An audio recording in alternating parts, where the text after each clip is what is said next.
dan rahmatku meliputi segala sesuatu. Inilah salah satu bentuk di mana makna rahmatku mengungguli murkaku. Artinya rahmat Allah jauh lebih besar, jauh lebih luas daripada murka Allah Ta'ala.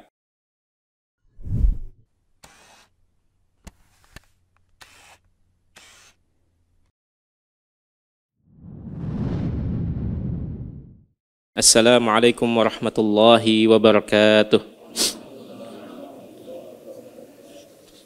Alhamdulillahi rabbil alamin, wabihi nasta'inu ala umurid dunya waddin, wassalatu wassalamu ala ashrafil anbiya'i wal mursalin, nabiyyina wa habibina Muhammadin wa ala alihi wa sahbihi wa man tabi'ahum bi ihsanin ila yaumiddin. Amma ba'd. Allahumma inna nas'aluka ilman nafi'a wa rizqan tayyiba wa amalan mutaqabbala. Allahumma allimna ma yanfa'una wanfa'na bima 'allamtana innaka waliyyu dzalika wal qadiru alaih. Allahumma ya muallima Adam 'allimna wa ya mufahhima Sulaimana fahimna, amin ya rabbal alamin. Hadirin dan hadirat yang dirahmati Allah, kita kembali ke pengajian rutin kita membahas kitab Tauhid dari Sahih Imam Bukhari rahimahullahu ta'ala. Dan puji syukur kepada Allah atas kemudahan dan pertolongannya, kita memasuki pertemuan yang ke-12 atau majelis yang ke-12 dari kajian kita pada malam hari kali ini. Pada malam hari kali ini, jemaah sekalian yang dirahmati Allah, kita masih melanjutkan pembahasan atau melanjutkan bab yang sebelumnya atau pada pertemuan sebelumnya kita telah mengambil sebagian hadisnya, yaitu bab qaulullahi ta'ala, bab firman Allah Ta'ala, wa yuhadzirukumullahu nafsah, dan Allah memperingatkan kalian terkait dirinya. Wa qauluhu jalla dzikruhu, dan firman Allah pula, ta'lamu ma fi nafsi wa la a'lamu ma fi nafsik. Allah berfirman tentang perkataan Nabi Isa alaihi salam, di mana Nabi Isa mengatakan ta'lamu ma fi nafsi, engkau ya Allah mengetahui apa yang ada pada diriku dan aku tidak mengetahui apa yang ada pada dirimu. Dalam bab ini Imam Bukhari rahimahullahu ta'ala mencoba menjelaskan kepada pembaca sekalian bahwasanya beliau menetapkan sifat atau nafs. Nafs ini pada pembahasan sebelumnya telah kita kupas, yang dimaknai dengan zat yang terhimpun padanya sifat-sifat Allah Jalla fi'ula. Baik, kita terhenti pada pembahasan sebelumnya pada hadis dari Abu Hurairah radhiyallahu taala anhu, di mana beliau meriwayatkan dari Nabi sallallahu alaihi wasallam bahwasanya beliau bersabda, "Lamma khalaqallahu al-khalqa kataba fi kitabihi wa huwa yaktubu ala nafsihi wa huwa wada'a indahu ala al-arsy inna rahmati taghlibu ghadabi." Ketika Allah menciptakan makhluk-makhluk, Allah menulis dalam sebuah kitabnya dan ia menulis atas dirinya, dan kemudian kitab itu diletakkan di sisinya di atas arsy sana, yang isi dari kitab itu adalah inna rahmati taghlibu ghadabi. Sesungguhnya rahmatku, kata Allah, mendominasi, mengungguli murkaku.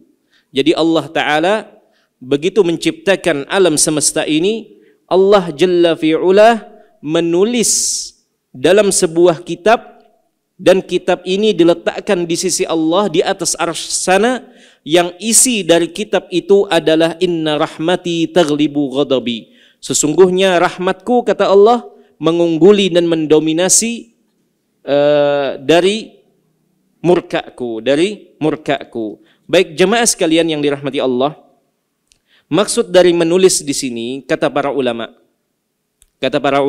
ada dua tafsiran atau dua makna. Makna yang pertama adalah Allah Ta'ala menulisnya sendiri. Allah menulis sendiri dan menulis langsung perkataannya ini dan ditulis di atas sebuah kitab yang kitab ini diletakkan di sisinya di atas arsy sana. Dan ini berbeda dengan kitab Lauhil Mahfuz, berbeda. Kitab takdir itu berbeda.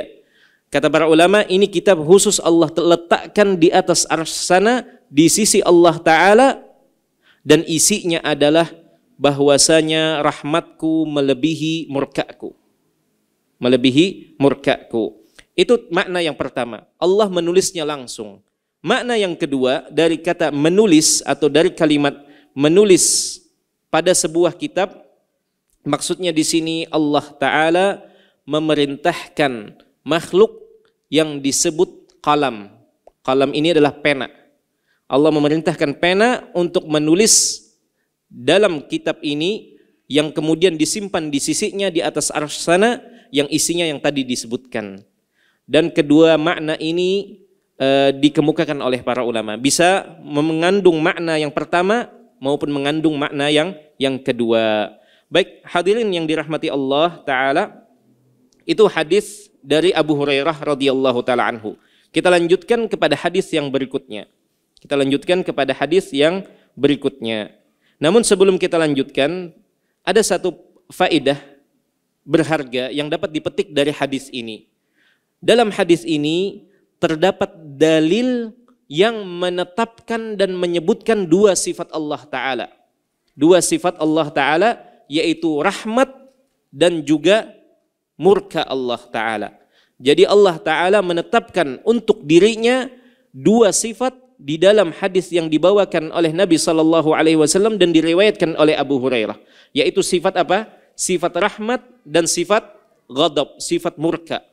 Jadi Rabbuna Tabaraka Ta'ala itu memiliki sifat rahmat, yang rahmatnya itu maha luas, di mana para malaikat pemangku atau pemikul arsy dan juga malaikat di sekeliling mereka mendoakan kepada Allah Ta'ala, berdoa kepada Allah Ta'ala untuk orang-orang beriman. Rabbana wasi'ta kulla syai'in rahmatan wa ilma.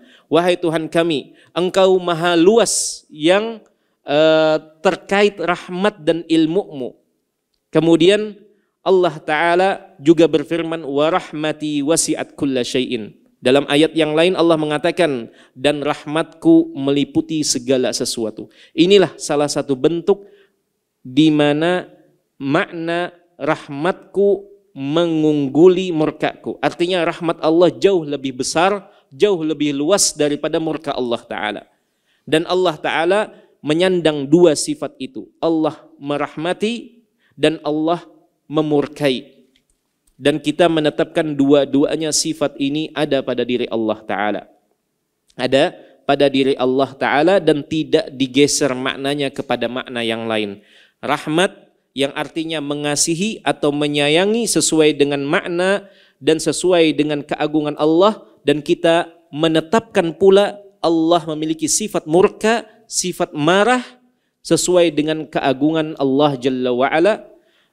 Ini adalah keyakinan yang diyakini oleh ahli sunnah wal jamaah. Tidak diartikan dengan makna yang lain atau tidak digeser dengan makna yang lain. Baik, ini terkait faedah yang disebutkan oleh para ulama terkandung dalam hadis Abu Hurairah ini. Hadis Abu Hurairah radhiyallahu ta'ala anhu. Baik, kita beranjak kepada hadis yang lain setelahnya, yang juga berasal dari sahabat Abu Hurairah radhiyallahu ta'ala anhu.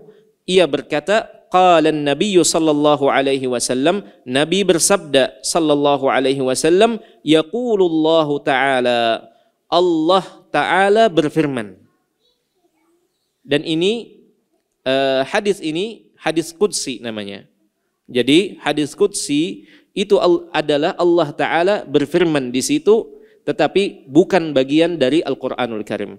Di antara beda antara Al-Qur'anul Karim dengan hadis qudsi adalah Al-Qur'an itu muta'abbadun bitilawatihi. Kita mendekatkan diri kepada Allah dengan membacanya. Jadi setiap hurufnya bernilai ibadah. Adapun hadis qudsi tidak demikian, tetapi sama-sama firman Allah Ta'ala, sama-sama perkataan Allah Ta'ala. Baik, di sini Nabi SAW bersabda atau menyebutkan bahwasanya Allah Ta'ala berfirman, Ana inda dhanni abdi bi. aku sesuai dengan persangkaan hambaku terhadapku. Aku sesuai dengan persangkaan hambaku terhadapku. Wa ana ma'ahu idza zakarani. Aku akan bersamanya apabila ia mengingatku. Fa in zakarani fi nafsihi zakartuhu fi nafsi. Apabila ia mengingatku pada dirinya, maka aku akan mengingatnya pada diriku. Dan inilah letak pendalilan dari hadis ini yang berkaitan dengan bab yang diletakkan oleh Imam Bukhari. Bab yang diletakkan oleh Imam Bukhari tadi adalah terkait penetapan nafs diri pada diri Allah Jalla wa'ala. Maka inilah letak pendalilannya. Fa in zakarani fi nafsihi zakartuhu fi nafsi. Apabila hambaku tadi mengingatku pada dirinya, maka aku akan mengingatnya pada diriku. Para ulama menjelaskan maksud dari kalimat ini adalah apabila seorang hamba mengingat Allah Jalla wa'ala di tengah kesendiriannya, hanya ada dirinya di tempat itu, maka Allah pun akan mengingat hamba ini dan tidak memberitahukan kepada siapapun makhluknya, termasuk pula para malaikat. Karena para ulama menyebutkan al-jaza'u min jinsil amal, balasan sesuai dengan perbuatan. Sebagaimana hamba tadi mengingat Allah di kesendirian, maka Allah pun juga mengingatnya tanpa memberitahukannya kepada para malaikat yang ada di sisinya. Wa in zakarani fi mala'in zakartuhu fi mala'in khairin minhum. Apabila hambaku ini mengingatku, kata Allah, di tengah keramaian bersama orang lain, kemudian hambaku ini mengingat terhadapku, maka aku akan mengingatnya dan memberitahukan tentang hambaku ini di hadapan keramaian yang jauh lebih baik dari keramaian umat manusia, yaitu keramaian para malaikat yang mereka tidak melakukan kemaksiatan dan pembangkangan kepada Allah sedikit pun. Kata Allah, apabila hambaku mengingatku di tengah keramaian, maka aku pun akan mengingatnya di tengah keramaian yang jauh lebih baik daripada keramaian manusia, yaitu di tengah dan di hadapan para malaikatnya. Allah akan menyebut hamba ini.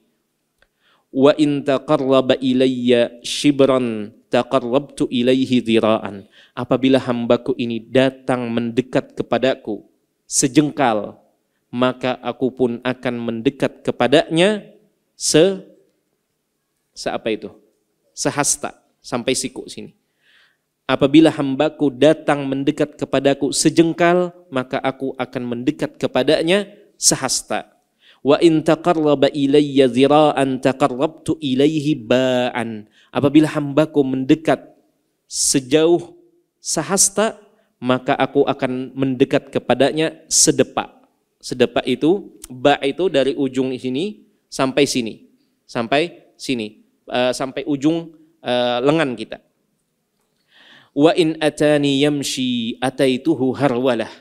Apabila hambaku mendekat dan datang kepadaku dengan berjalan, maka aku akan mendatanginya dengan harwalah. Harwalah ini adalah al-masyu ma'as sur'ah. Berjalan tapi jalan cepat. Dia pertengahan antara jalan biasa dengan berlari di tengah-tengah. Itu artinya jalan cepat, Para ulama menjelaskan setiap poin yang terkandung dalam hadis ini. Maka kita pun akan sejenak berhenti pada hadis ini, kita kupas satu persatu makna-makna yang agung terkandung di dalam hadis ini. Apa saja makna yang terkandung yang jika seandainya kita renungi, kita hayati bersama, niscaya akan semakin menambah semangat kita untuk mendekat kepada Allah Jalla fi'ula. Baik, jemaah sekalian yang dirahmati Allah, kita kupas dahulu kalimat pertama. Dalam hadis ini Allah Ta'ala menyebutkan ana inda dhanni abdi bi. Aku sesuai dengan persangkaan hambaku terhadapku. Baik, persangkaan di sini itu mengandung dua makna. Boleh salah satunya, boleh yang kedua. Baik, makna yang pertama kata para ulama itu adalah mengandung makna persangkaan yang didasari oleh pengetahuan dan keyakinan hamba terhadap Allah.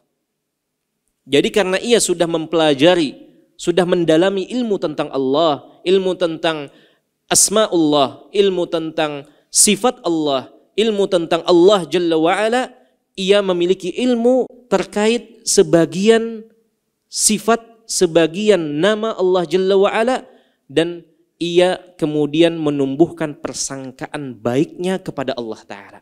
Jadi persangkaan yang pertama maknanya adalah persangkaan yang dibangun di atas ilmu dan juga keyakinan oleh hamba tersebut. Dan keyakinan serta pengetahuan itu tidak digapai dengan begitu saja, tetapi dengan mempelajari ayat-ayat suci Al-Quran maupun hadis-hadis Nabi SAW yang berkaitan tentang Allah, tentang bagaimana Allah memperlakukan hambanya, bagaimana Allah mengabulkan setiap doa yang dipanjatkan oleh hambanya, dan seterusnya. Baik, ini makna yang pertama, persangkaan. Artinya persangkaan itu dibangun di atas ilmu dan keyakinan. Baik, makna yang kedua dari persangkaan adalah persangkaan yang merupakan posisi antara keyakinan dan keraguan. Jadi di tengah-tengah. Jadi ia berada dalam posisi persangkaan ini dibangun di atas sesuatu yang berada di antara dua hal, di antara keyakinan dan pengetahuan atau di atas keraguan, atau diartikan pula sebagai keraguan-raguan, bukan sesuatu yang bersifat keyakinan pasti. Jadi aku menyangka, artinya aku memiliki keraguan apakah ini benar-benar atau tidak. Nah, itu persangkaan. Ini makna yang kedua. Dan dua-duanya terkandung pada makna ini. Dan tentunya yang lebih baik adalah makna yang pertama. Persangkaan kepada Allah yang dibangun di atas ilmu dan keyakinan yang sesuai dengan yang diajarkan oleh Nabi SAW. Baik, ini terkait kalimat pertama. Kalimat yang kedua, jamaah sekalian yang dirahmati Allah, adalah wa ana ma'ahu idza dzakarani.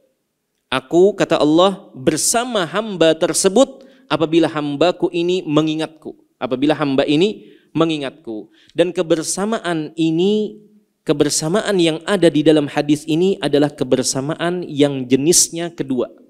Jadi kebersamaan Allah dengan makhluknya itu ada dua bentuknya. Jadi kebersamaan Allah itu, jemaah sekalian, itu ada dua bentuknya. Kita dengan orang-orang yang tidak beriman, mau itu orang yang beriman maupun tidak, itu mendapatkan jenis yang pertama. Tetapi sebagian dari orang-orang beriman ini akan mendapatkan jenis atau bentuk yang kedua apabila mereka melakukan amalan-amalan yang mengantarkannya untuk meraih jenis yang kedua dari kebersamaan Allah Ta'ala. Baik, yang pertama kebersamaan Allah dengan makhluknya. Yang pertama adalah kebersamaan umum. Atau kata para ulama, bahasa Arabnya ma'iyyatun ammah, kebersamaan umum. Allah Ta'ala membersamai setiap makhluk, mau itu dia manusia yang beriman maupun manusia yang tidak, mau itu jin, baik itu jin yang beriman maupun jin yang tidak. Allah membersamai semua dan setiap makhluk di alam semesta ini, dan kebersamaan ini mengandung ilmu Allah Jalla wa'ala dan pengetahuan Allah Ta'ala terhadap setiap detil yang dilakukan oleh setiap makhluknya. Jadi kebersamaan ini adalah kebersamaan yang mengandung ilmunya Allah Ta'ala yang meliputi setiap gerak-gerik, tindak tanduk setiap makhluknya. Apa saja yang dilakukan maka Allah mengetahuinya. Karena Allah membersamai setiap makhluknya. Entah itu di keramaian maupun di kesendirian. Allah Ta'ala mengetahui apa yang dilakukan oleh makhluk. Ini kebersamaan yang pertama. Kebersamaan yang bersifat umum. Artinya Allah membersamai semua makhluk. Mau itu hamba yang taat maupun yang tidak. Mau itu yang beriman maupun tidak. Ini kebersamaan yang pertama. Salah satu dalil, ada banyak dalil. Salah satu dalil yang menerangkan hal ini adalah apa yang terdapat dalam surat Al-Hadid ayat yang keempat. Allah berfirman, ya'lamu ma yaliju fil ardi wa ma yakhruju minha wa ma yanzilu minas sama'i wa ma ya'ruju fiha wa huwa ma'akum aina ma kuntum. Dan Allah mengetahui apa yang masuk ke dalam perut bumi dan apa yang keluar dari bumi. Dan Allah mengetahui apa yang turun dari langit dan apa yang naik ke langit. Wa huwa ma'akum aina ma kuntum. Dan Allah bersama kalian dimanapun kalian berada. Ini kata para ulama adalah kebersamaan yang bersifat umum. Allah mengetahui apa saja, mau itu yang berada di dalam perut bumi maupun apa yang ada di atas bumi, mau itu yang naik ke langit maupun yang turun ke bumi. Dan setiap hari itulah yang terjadi. Itulah yang terjadi. Ada yang masuk ke perut bumi, apa contohnya? Yang masuk ke dalam bumi, mayat. Setiap hari pasti ada yang masuk. Dan Allah mengetahui itu semua. Dan tidak hanya mayat, Bapak dan Ibu yang dimuliakan oleh Allah. Ada hewan yang masuk ke dalam tanah juga. Dan Allah mengetahui itu semua. Dan ada yang keluar dari tanah. Contohnya, tanaman keluar dari perut bumi. Dan apa saja yang kandungan di dalam perut bumi, dari kandungan mineral dan seterusnya. Allah juga mengetahui apa yang naik ke langit dan apa yang turun dari langit. Apa contohnya yang naik ke langit? Apa? Uap air. Baik, betul. Uap air. Yang lain, doa, amal saleh. Amal saleh itu naik ke langit. Dan malaikat juga naik ke langit. Sebagaimana sabda Nabi SAW, para malaikat yang turun ke bumi membersamai kita semua itu akan naik bergantian di dua waktu, bergiliran. Akan naik yang malam hari bersama kita akan naik, kemudian turun yang pagi hari. Begitu pula yang turun dari langit seperti air, hujan, malaikat, rahmat Allah Jalla wa'ala dan seterusnya. Baik, Allah mengetahui itu semua dan Allah bersama kalian dimanapun kalian berada. Baik, kata para ulama, ini adalah contoh atau dalil yang menyebutkan tentang kebersamaan yang bersifat umum. Artinya Allah membersamai semua makhluknya. Baik, jenis yang kedua atau bentuk yang kedua adalah ma'iyah khassah, kebersamaan khusus. Kebersamaan yang sifatnya ini khusus, tidak diberikan kepada semua. Kenapa tidak diberikan kepada semua? Karena ini istimewa. Tidak diberikan kepada semua makhluk dan tidak diberikan kepada semua hamba. Hanya diberikan kepada orang-orang yang memenuhi kriteria khusus. Yang apabila mereka melakukan amalan ini akan mendapatkan ini. Apa istimewanya? Istimewanya adalah kebersamaan yang khusus ini mengandung pertolongan Allah, kemudahan dari Allah dan juga ijabah dari Allah apabila hamba ini sudah tergolong pada jenis yang kedua ini atau mendapatkan ma'iyah kebersamaan khusus ini. Siapa saja? Kata para ulama terbagi dua lagi.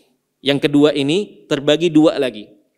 Yang pertama, kebersamaan yang sifatnya khusus ini berkaitan dengan person atau orang tertentu yang namanya telah tertera. Apa contohnya? Contohnya Allah Ta'ala berfirman, innani ma'akuma asma'u wa ara. Sesungguhnya aku bersama kalian berdua, aku mendengar dan aku melihat. Ini dikatakan kepada siapa? Kepada Musa dan Harun. Artinya Allah bersama khusus, kebersamaan khusus membersamai Nabi Musa dan Nabi Harun. Membersamai Nabi Musa dan Nabi Harun. Dan kebersamaan Allah ini mengandung pertolongan darinya, kemudahan darinya, dan bantuan dari Allah Jalla wa'ala. Itu Allah katakan kepada Nabi Musa dan Harun ketika Allah memerintahkan mereka untuk pergi kepada Fir'aun untuk menyeruknya. Baik, ada pula kebersamaan yang lain yang turun pada beberapa orang. Yang salah satu contohnya adalah Nabi Musa dan Nabi Harun. Ada pula di zaman Nabi Muhammad SAW, di mana Allah mengatakan tentang perkataan Nabi SAW dan Allah abadikan di dalam Al-Quranul Karim, di mana firman Allah Ta'ala, la tahzan innallaha ma'ana. Janganlah engkau sedih karena sesungguhnya Allah bersama kita. Siapa yang mengatakannya ini? Nabi SAW. Kepada siapa? Kepada Abu Bakar. Nabi mengatakan Allah bersama kita. Allah bersamaku dan bersamamu, wahai Abu Bakar. Kapan dikatakan oleh Nabi SAW? Di dalam gua Sur. Nabi SAW sedang menghindari kejaran orang-orang Quraisy. Abu Bakar ketika itu melihat ini mereka hampir mungkin dipastikan 99% bakal ketahuan apabila salah satu dari pasukan yang mengejar ini melihat ke arah kedua kakinya, melihat ke arah ke bawah, maka bakal ketahuan di mana gua tempat mereka Abu Bakar dan Nabi SAW bersembunyi. Abu Bakar bukan mengkhawatirkan dirinya. Yang Abu Bakar khawatirkan dan cemaskan itu kalau Nabi ketahuan. Jadi Abu Bakar tidak memperhatikan takut dirinya ketahuan atau ketangkap, tidak. Yang Abu Bakar khawatirkan adalah Nabi SAW. Dan ketika Abu Bakar mengutarakan hal itu, Nabi justru menenangkan Abu Bakar. La tahzan innallaha ma'ana. Jangan engkau bersedih karena sesungguhnya Allah bersama kita. Dan lihat bagaimana keyakinan Nabi SAW, persangkaan baik dari Nabi SAW, dan Allah bersama nabinya dan Abu Bakar pada waktu itu, dan Allah menyelamatkan nabinya dan Abu Bakar hingga sampai dengan selamat ke kota Madinah, tempat hijrah Nabi SAW. Jemaah sekalian yang dirahmati Allah, itulah jenis yang kedua, kebersamaan Allah yang sifatnya khusus dan turun kepada orang-orang tertentu. Ada pula jemaah sekalian yang dirahmati Allah, kita pun berpeluang untuk mendapatkan kebersamaan ini dengan catatan kebersamaan ini turun pada orang-orang dengan sifat dan ciri tertentu. Jadi kata para ulama, kebersamaan khusus ini terbagi dua. Ada kebersamaan khusus yang telah turun pada orang-orang tertentu dari hamba-hamba Allah yang namanya sudah diketahui. Ada pula yang turunnya khusus kepada siapa saja yang memiliki sifat tertentu. Yang memiliki sifat tertentu. Apabila kita memiliki sifat ini dan mengusahakan amalan ini, maka kita pun berpeluang untuk mendapatkan kebersamaan khusus dari Allah Ta'ala. Semoga kita semua termasuk orang-orang yang mendapatkan kebersamaan khusus dari Allah Ta'ala. Apa saja kira-kira? Apa saja kira-kira kebersamaan khusus ini? Salah satunya dalam surat An-Nahl. Dalam surat An-Nahl ayat 128. Bunyinya, Innallaha ma'alladzina taqaw walladzina hum muhsinun. Sesungguhnya Allah bersama orang-orang yang bertakwa dan lagi mereka orang-orang yang muhsinun, orang-orang yang berbuat baik. Sederhananya, apa pengertian takwa? Jemaah sekalian yang dirahmati Allah, apa kira-kira takwa? Definisi sederhananya takwa itu, agar kita mudah menangkap, kita mudah mengingatnya, adalah melakukan perintah Allah dan meninggalkan larangannya. Itulah takwa. Itulah definisi sederhana dari takwa. Jadi seorang hamba yang betul-betul memperhatikan perintah Allah dan memperhatikan larangan Allah, maka ialah hamba yang bertakwa. Entah itu di tengah sendirian ataupun di tengah orang banyak. Kemudian tidak hanya itu, ketakwaan itu bergandengan dan berhias dengan ihsan. Apa ihsan? Dan inilah dua amalan yang mengantarkan kita kepada kebersamaan yang sifatnya khusus yang Allah berikan kepada orang yang memiliki dua amalan ini, dua sifat ini atau dua ciri ini. Yang ihsan, apa itu ihsan? Apa itu ihsan? Ihsan, jemaah sekalian yang dirahmati Allah, itu terbagi dua. Ada dua makam. Ada dua makom. Dan dua-duanya harus ditunaikan oleh kita semua. Makom yang pertama atau derajat yang pertama adalah ihsan kepada Allah Ta'ala. Kata ihsan sendiri artinya berbuat baik, berbuat sesuatu yang baik. Nah, Maksudnya maqam ihsan kepada Allah, berbuat ihsan kepada Allah, itu sebagaimana apa yang ditafsirkan atau didefinisikan oleh Nabi SAW ketika malaikat Jibril datang ke kota Madinah dalam wujud seorang manusia. Kemudian datang ke hadapan Nabi SAW, duduk bersimpuh, kemudian menanyai sejumlah perkara agama. Dikatakan Jibril pada waktu itu ingin bertanya, dan pertanyaan ini dimaksudkan untuk mengajari orang-orang yang hadir pada waktu itu. Ingin mengajari para sahabat yang pada waktu itu mengelilingi Nabi SAW. Datang Jibril dengan membawa sejumlah pertanyaan tentang agama ini, dan pertanyaan ini adalah pertanyaan yang penting dengan maksud untuk orang-orang di sekitar Nabi mengetahuinya. Jibril bertanya tentang apa itu Islam, dijawab oleh Nabi SAW. Kemudian apa itu iman, dijawab oleh Nabi SAW. Dan yang ketiga, Jibril bertanya tentang apa itu ihsan.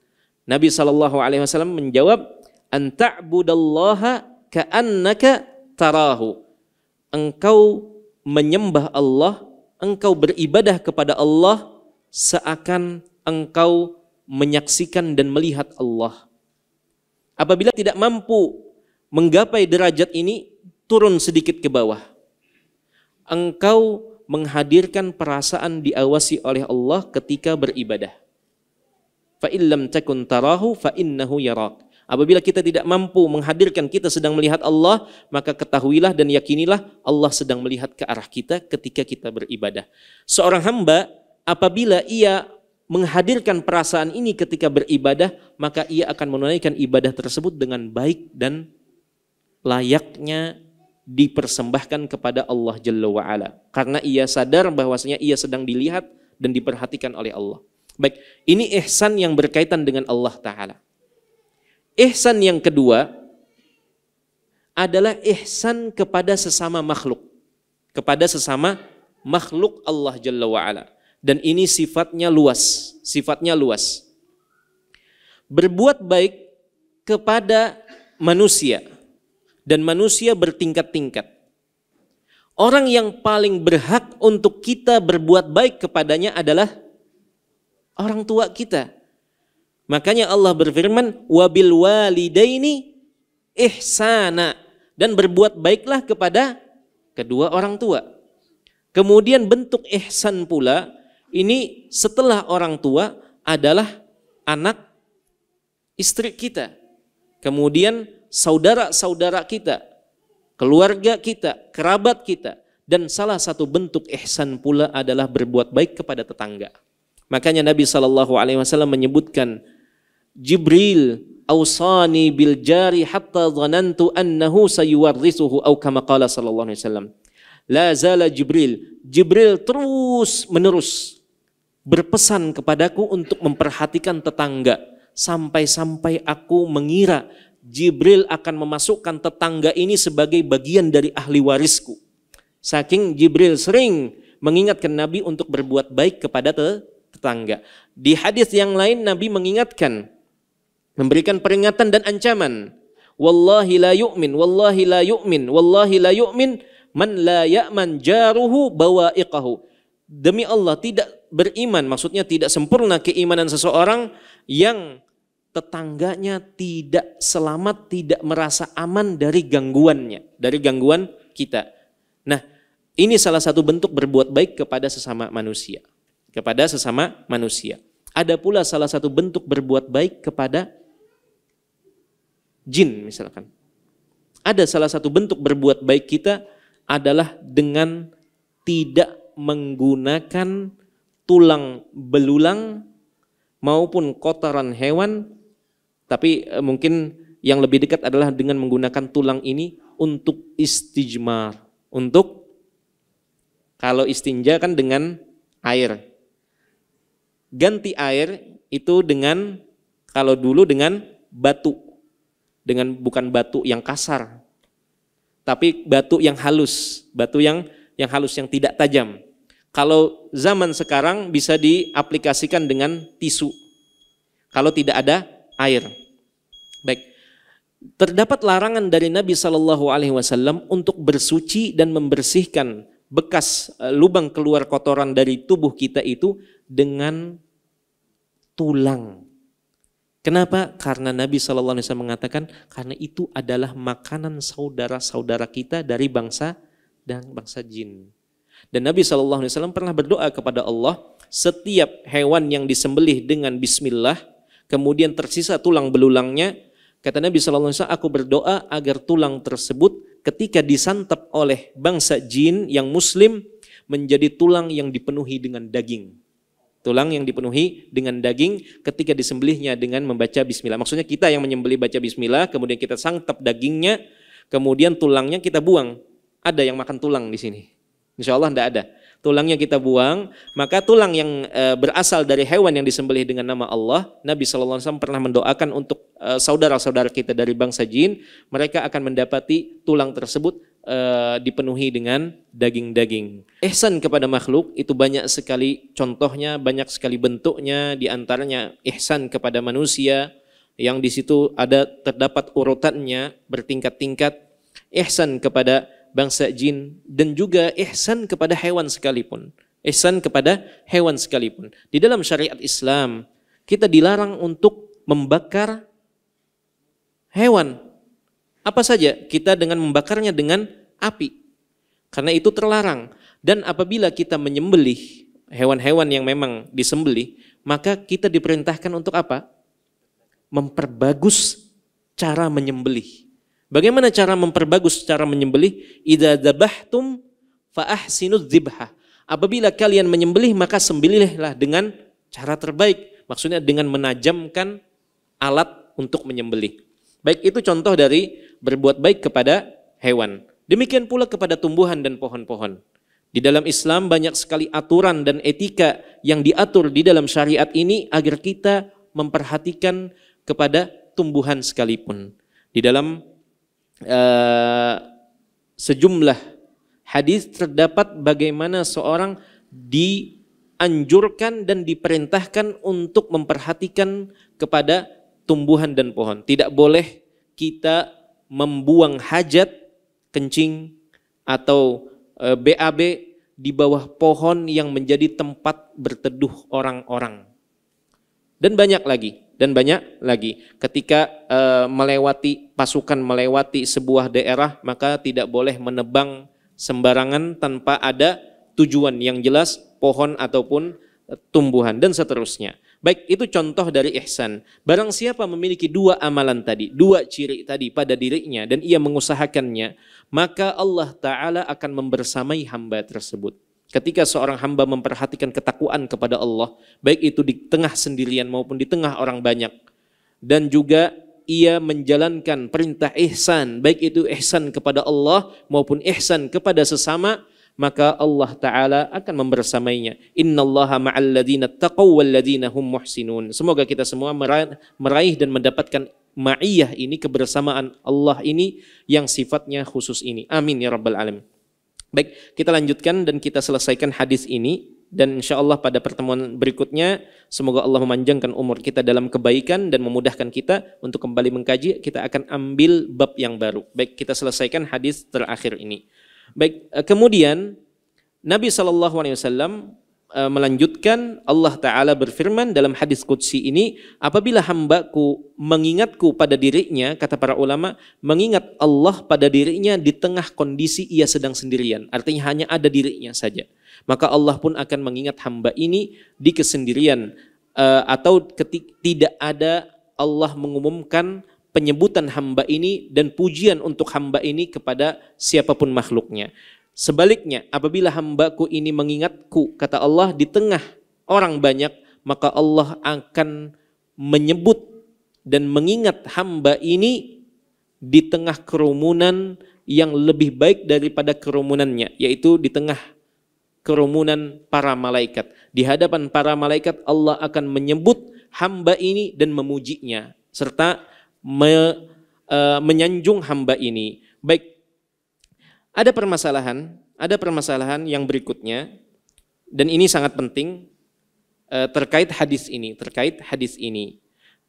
Di situ Allah Ta'ala dalam hadis qudsi ini Allah mengatakan wa in taqarraba ilayya shibran taqarrabtu ilaihi dhira'an.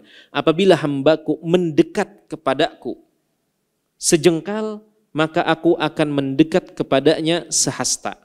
Baik, jemaah sekalian yang dirahmati Allah Ta'ala, hadis ini adalah berisi kedekatan Allah kepada orang yang menyembahnya.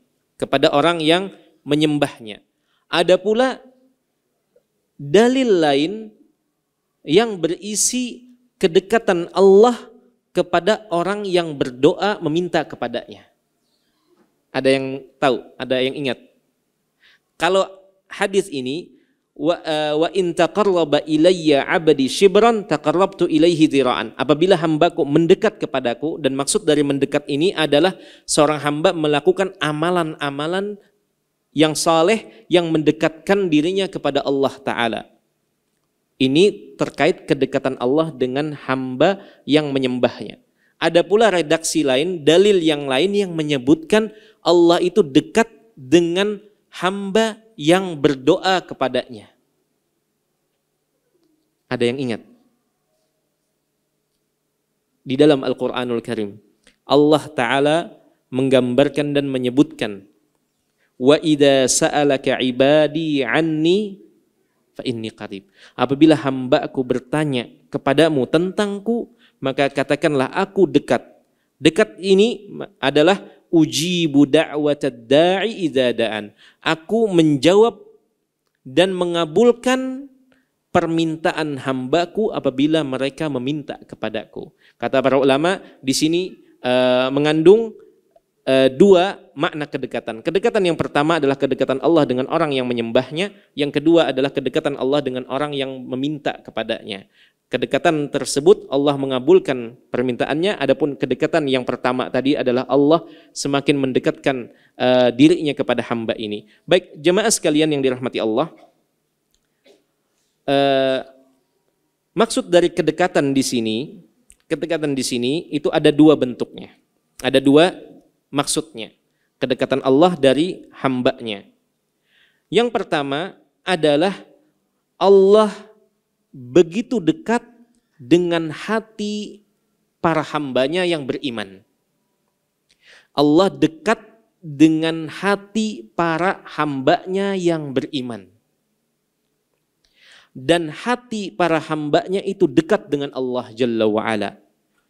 Dan kedekatan yang ini itu semua kelompok, semua umat Islam menyepakatinya, membenarkannya atau menerimanya. Artinya Allah, semakin kita berusaha mendekatkan diri kepada Allah dengan melakukan amal-amal saleh, maka semakin dekat Allah di hati kita. Semakin menghadirkan perasaan kita diawasi dan diperhatikan oleh Allah Ta'ala serta dilihat oleh Allah Ta'ala, serta semakin menumbuhkan keyakinan dan tawakal bersandar kepada Allah Ta'ala. Dan yang demikian ini tidak ada yang mengingkarinya. Yang terjadi pengingkaran adalah yang kedua, yang terkait hadis ini dan hadis-hadis semisal, yaitu kedekatan Allah dengan hambanya di Ashiyah Arafah, maksudnya di siang menuju sore hari Arafah. Allah pada waktu itu begitu dekat dengan hamba-hambanya karena Allah turun ke langit dunia. Jadi Allah dekat kepada hambanya. Artinya Allah turun di siang menjelang sore di hari Arafah. Allah turun ke langit dunia. Demikian pula Allah dekat dengan para hambanya di setiap malam di sepertiga terakhir. Jadi kalau malam itu dibagi dan masuknya malam hari itu dimulai dengan waktu azan. Masuknya azan maghrib itu sudah mulai masuk permulaan malam. Berakhirnya adalah dengan azan subuh. Antum bagi dari waktu ini, dari waktu maghrib, azan maghrib sampai azan subuh dibagi menjadi 3 bagian dan sepertiga yang terakhir itulah waktu di mana Allah turun ke langit dunia. Dan ketika Allah turun ke langit dunia, itulah kondisi keadaan Allah dekat dengan hamba-hambanya. Baik jemaah sekalian yang dimuliakan Allah, kata para ulama, kata salah satunya Syekh Abdullah Al-Ghunaiman hafizahullah ta'ala, kata beliau, kedekatan yang kedua inilah yang sebagian kelompok atau sebagian umat Islam tidak menerimanya, dan mereka mengingkari yang ini. Adapun yang pertama itu mereka menerima semuanya, tidak ada yang mengingkarinya. Tetapi kedekatan yang kedua ini, Allah turun ke langit dunia dekat dengan hamba-hambanya di sore hari Arafah ataupun di sepertiga malam terakhir, di setiap malam, itu yang diingkari oleh sebagian umat Islam atau tidak diterima oleh sebagian umat Islam.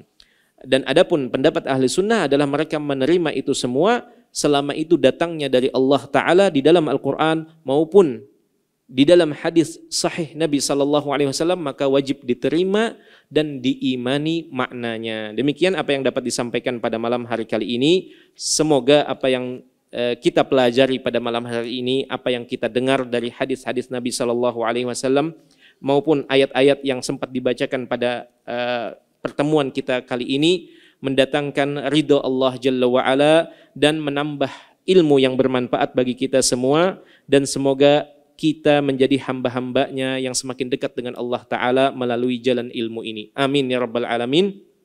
Demikian apa yang dapat disampaikan pada malam hari kali ini.